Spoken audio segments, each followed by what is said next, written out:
binatang-binatang yang disebutkan di dalam Al-Quran, dan insya Allah itu kalau diteliti ya, satu binatang bisa jadi satu skripsi sendiri, bisa jadi satu pembahasan. Kita hari ini membahas tentang fauna yang ada di darat. Pertama ini kita membahas tentang ciptaan Allah Subhanahu wa taala, at-thair, ya, burung. Kenapa kita membahas ini diutamakan? Ya, karena ini perintah Allah Subhanahu wa taala. Adapun pembahasan yang lain ya, cuma disebut oleh Allah tapi tidak diperintahkan langsung ya. Tentang burung ya, atau onta misalnya Allah perintahkan. Onta diperintahkan oleh Allah. Afala yanzuruna ilal ibili kaifa khuliqat. Jadi belajar tentang burung ini adalah perintah Allah sebagaimana Allah memerintahkan yang lain. Apa ayatnya? Awalam yarau ila tayri fawqahum safatin wa yaqbidun. Ayat yang lain, alam yarau ila tayri musakharatin fi jawis samai. Di surah Al-Mulk Allah katakan awalam yarau ila tayri, apakah kamu tidak mempelajari bagaimana burung itu fawqahum safati wa yaqbidun, ya, supaya ma yumsikuhunna illa rahman, agar keimanan kita terus meningkat. Allah perintahkan kita untuk mempelajari burung. Alam yarau ila tayri musakharatin fi jawis samai, yang di ayat ini Allah sebut ma yumsikuhunna illallah. Di An-Nahl ini ya. Kalau di Al-Mulk ma yumsikuhunna illar rahman ya. Kemudian Allah tutup di An-Nahl ma yumsikuhunna illallah inna fi dzalika laayatin liqaumin yu'minun. Ya, jadi keimanan yang dimiliki oleh kita ya, sudah menuntut kita untuk memperhatikan ciptaan Allah yang disebut dengan burung ini. Diperhatikan secara kauni ya, tentu ini kita bisa belajar di buku-buku ya, atau di ensiklopedia ya, atau belajar di ruang lain, tapi karena pembahasan kita tentang fauna dalam Al-Quran, maka kita membahas tidak dalam sudut kauninya ya. Tapi kita akan membahas tentang bagaimana qawaid imaniyah membahas tentang burung ini. Jadi Allah memerintahkan ya, sebagai sebuah bentuk keimanan kita mempelajari tentang burung. Inna fi dzalika laayatin liqaumi yu'minun.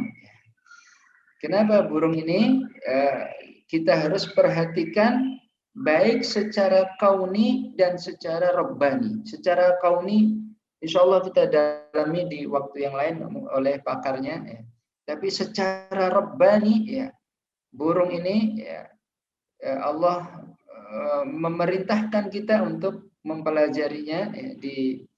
Di Al-Quran ada 4 jenis burung yang disebut. Ya, ini hudhud, ya. Wa anzalna 'alaikum manna wassalwa. Ya, di salwa itu jenis burung ya, semacam burung puyuh. Ya. Yang ini nanti menjadi hidangan ahli surga ya. Ada ghurab ya, dan ini burung gagak. Ababil sebenarnya bukan nama burung ya, dia maksudnya berbondong-bondong. Pertama ya, ini adalah perintah Allah Subhanahu wa taala. Yang kedua, burung itu diciptakan oleh Allah Subhanahu wa taala ya, sebagai makhluk Allah yang selalu bertasbih. Jadi Allah ingin katakan kepada orang-orang beriman, kalau engkau tidak banyak bertasbih, sebenarnya engkau ini tidak lebih mulia dari burung. Karenanya Allah katakan ya, alam tara annallaha yusabbihu lahu man fis samawati wal ardi wat tayru saffat kullun qad alima salatahu wa tasbihahu. Di surah An-Nur. Jadi Allah sebenarnya menyebut semua ciptaan di muka bumi ini ya bertasbih dan wat tayru saffat, burung dipisahkan oleh Allah Subhanahu wa taala.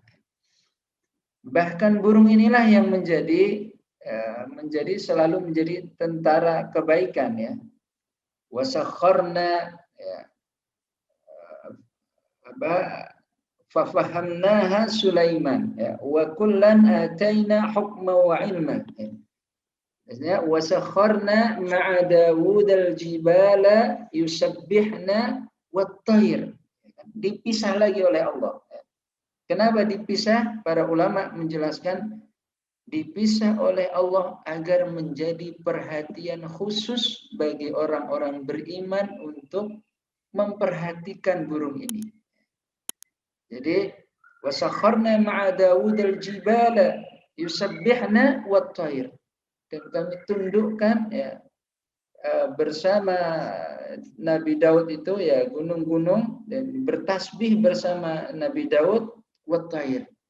Dan burung-burung juga bertasbih bersama Nabi Daud. Atau di ayat yang lain, walaqad ataina Dawuda minna fadla ya jibalu awwibi ma'ahu, dipisah lagi oleh Allah wat-tayr wa alanna lahul hadid, dan sesungguhnya kami berikan kepada Nabi Daud itu ya, keutamaan-keutamaan, maka diperintahkan oleh Allah ya jibalu awwibi. Ya, awwibi maksudnya tafsir Ibnu Katsir menjelaskan awwibi dalam ayat ini, dalam kita sering mendengar innahu awwab ya kan. Yani orang-orang yang kembali kepada Allah, tapi dalam ayat ini awwibi maksudnya adalah bertasbihlah ya kepada Allah Subhanahu wa taala. Ya jibalu awwibi, wahai gunung bertasbihlah ma'ahu ya bersama dengan Nabi Daud wat ta'ir ya. Dan juga burung-burung dipisah oleh Allah. Bisa juga begini ayatnya sebenarnya, ya jibalu wat tayru. Bisa ya jibalu wat tayru bisa, tapi dipisah oleh Allah. Ya jibalu awwibi ma'ahu wat tayr, supaya kita lebih memperhatikan lagi apa sebenarnya di balik ibrah burung dari ciptaan Allah Subhanahu wa taala. Jadi burung selalu bertasbih kepada Allah yang mengingatkan kita ya, burung ini ada Allah ciptakan di mana-mana. Ketika melihat itu Allah inginkan segeralah awwibi, segeralah kita kembali bertasbih kepada Allah Subhanahu wa taala. Begitu yang diinginkan oleh Allah. Kemudian ya, burung ini adalah ibrah yang pertama tentang tasbihnya, yang kedua tentang bagaimana Allah inginkan kita memiliki sifat tawakal sebagaimana tawakalnya burung. Hadisnya mengatakan rawahu Tirmidzi kan, "Lau annakum tatawakkaluna haqqa tawakkulihi la razaqakum kama yarzuqut tayr taghdu himasan wa taruhu bitana." Jadi Rasulullah Shallallahu alaihi wasallam ya, menginginkan kita orang-orang yang bertawakal kepada Allah ya, seperti tawakalnya burung ya, dan tidak ragu atas rizki yang diberikan oleh Allah Subhanahu wa taala. Tidak panikan, wah ini pandemi, wah ini tidak panikan karena Allah akan menjamin. Jadi ketika kita melihat ciptaan Allah burung ini ya, kita langsung mengingat ayat-ayat tentang tawakal kepada Allah Subhanahu wa taala. Istilahnya wa 'alallahi falyatawakkalul mu'minun wa ma lana alla natawakkala 'alallahi wa qad hadana subulana wa lanasbiranna 'ala ma adzaitumuna wa 'alallahi falyatawakkalul mutawakkilun. Ayat ini 4 kali berderet membahas tentang tawakalnya orang-orang beriman, sehingga orang-orang yang memiliki sifat tawakal inilah yang akan dihandle urusannya oleh Allah Subhanahu wa taala. Itu ibrah yang kedua.